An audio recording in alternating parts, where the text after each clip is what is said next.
There are many arguments that can be made for the deadliest Tier 10 vehicle in World of Tanks Blitz. A lot of people could argue the FV2-5B183 is the deadliest Tier 10 vehicle because it does carry that massive 1300 damage HES shell. But then you could also go over to the FV4005, take away the risk of non-penetrating HES shells, swap them out with AP, and then you'll do 1300 damage in a single clip that takes just over 6 seconds.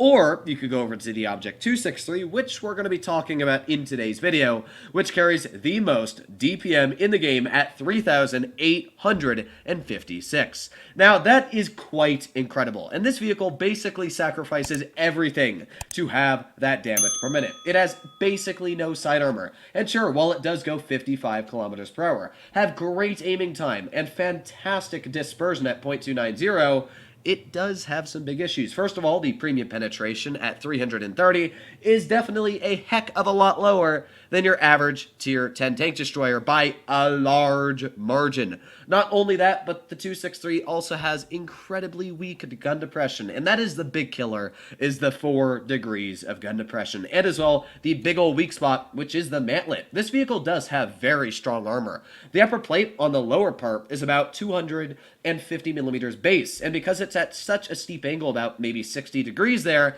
that upper plate is about 450 millimeters effective. And as well, the superstructure is about 350, and what that means is you can get some very troll bounces and very nice bounces.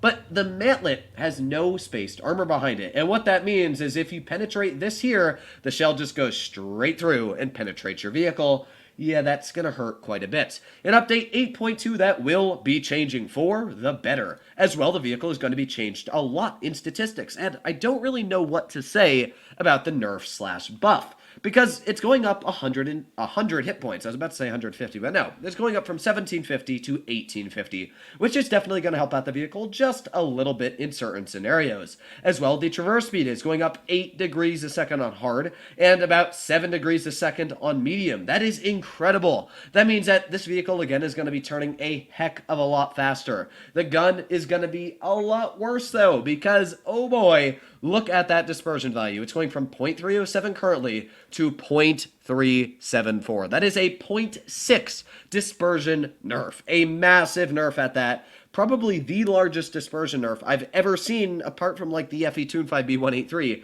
in World of Tanks Blitz. It's going from accuracy of like Leopard 1 to accuracy of E100, which is nothing amazing and something you don't want to brag about.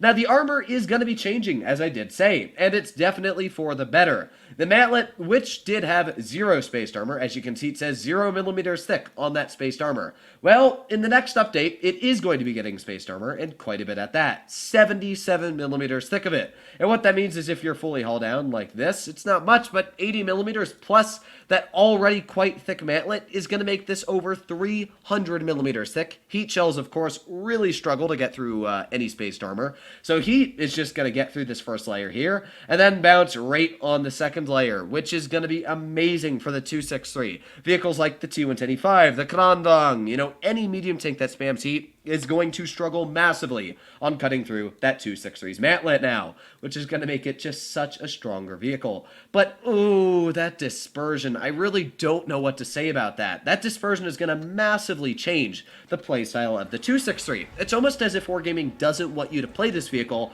like a tank destroyer and more like a medium tank. The issue is that it only has 4 degrees of gun depression. How are you expected to run aggressive when you can't work any ridge lines in the game? That's definitely a major drawback of the Object 263. Now, don't get me wrong, I absolutely love the vehicle, but I don't know if I love what they're doing to the tank.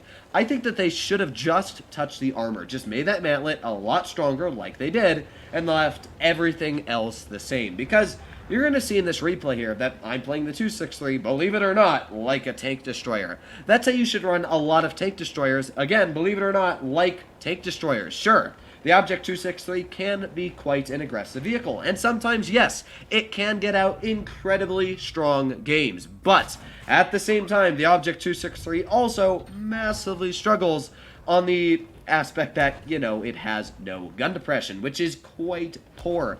And a good example of that here is that already I have to drive all the way over this hill to get a shot out. That waffle behind me does not. In fact, that waffle barely even has to poke his tank. And I am just going to tinily skip that replay, so now it works fine. I don't know what the issue with the bugs are for the replay, but yeah, quite weird. But as well, you'll notice that, oh yeah, that dispersion right now, very easy snap into that E100's turret. But I don't know about that in Update 8.2. Snapping a shell like that into the E100 turret is not going to be easy. Now, if you're wondering why I said 30B and getting shot in the chat there, I was quite annoyed that our 30B was staying very far back while I was being absolutely smacked by the enemy team's Progetto and Centurion 7-1. Now, there goes the E100 bouncing me. You'll notice I had to wait that entire time. But thankfully, because I do have that great aiming time and dispersion, I was able to get a nice snap into him. Now, this area here, obviously, I would have penned that VK-45 if I had that poor dispersion or not. These shots definitely are doable in the Object 263 in the next update, but those shots are also technically doable in ENEFI 2V183. All it matters is dispersion. And it also matters to RNG. If you get a lucky game, you can make a really, really inaccurate vehicle seem incredibly accurate. But in my opinion and my account to how dispersion works, the Object 263 will no longer be your campy tank, where you're going to stay at the back for the beginning of the game, get out a bunch of damage like I've done here, and then push your way in. Now, it's going to be more like, okay, you push in, you use your new hit points, you use that dispersion, and you suffer, because that's all I can really think of here. But either way, we're doing pretty solid. We're at 2,300 damage blocked. We got a beautiful snap into the WZ-111 there, something that you would not have been able to do in the newest update of the game.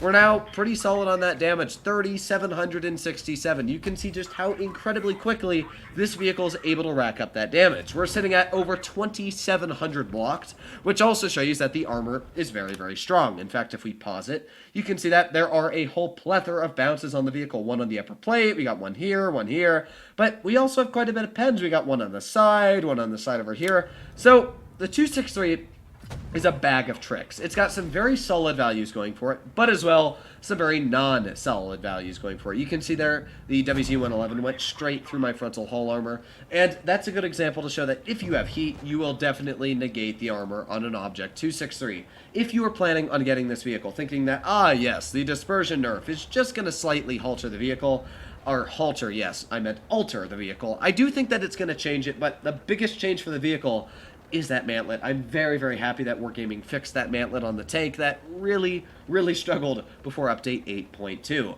Let me know what you guys think about the tank in the comments down below. If you're excited to see getting buffed / nerfed, or not, and you think it should stay exactly the same. Now, in my opinion, in Blitz, it definitely struggles in certain scenarios, and the gun depression is the biggest one. The fact that it literally has to drive all the way over a ridge, and when you're reversing or anything, you're so exposed to enemy tanks, it makes it very weak. So I would love to see what the vehicle turns into on update 8.2 for World of Tanks Blitz. Let me know what you guys think about this in the comments down below if you agree or disagree, but other than that, stay happy, stay healthy, and I'll be seeing you in the next one. Bye-bye!